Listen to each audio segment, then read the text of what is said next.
Бул жерде балдар y барабар x квадрат кошу 2 көйтүлгөн x деген формуланы чыгарышыбыз керек. Y-ті табыш үчүн биз x-ка маани беребиз. Бул жерден x-ка маани берели. 9, 8, 14, 16, 18 деп. Дагы жана башка берсек боло берет. 20, 25 деп берели. Y-ті табыш үчүн ушул жерге келебиз.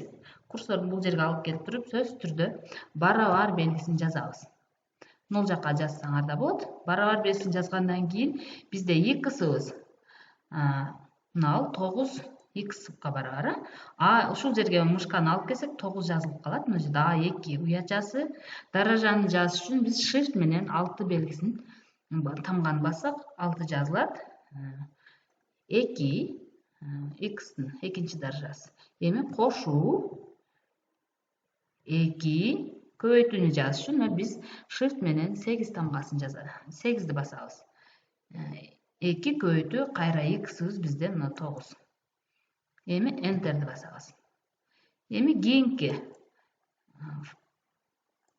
мисалды иштейли. Бул жерде барабар сөзсүз түрдө x 8 A3 уячасы x квадрат болгон үчүн биз shift менен 6-ны бассак даража болот. Даража белгиси ушундай белгиде болот. 2 кошулган 2 көбөйтүү белгисин жазыш үчүн shift менен 8ди басабыз. 2 бул жерде барабар сөзсүз түрдө x-ыбыз бизде мына 8 shift менен 6-ны бассак даража жазылат.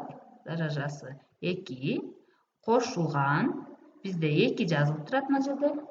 2 көбөйтүүнү жазыш үчүн shift менен 8ди басабыз. Көбөйтүү x бизде 8 саны x болуп турат. Эми барабар enterди бассак, мынакей биздин кийинки саныбыз 80 чыкты. Эми ушундагы эле калган мисалдарды иштеп алыш үчүн биз могул жерден мындай кылып диапазон алып белгилейбиз. Андан кийин мына курсорду мына бурчка алып келсек, мына плюс кара плюс белгиленет. Ушуну мындай кылып тартып койсок ылдый жакка бардык биздин ушул боюнча маани берилген мисалдарыбыз чыгып калат.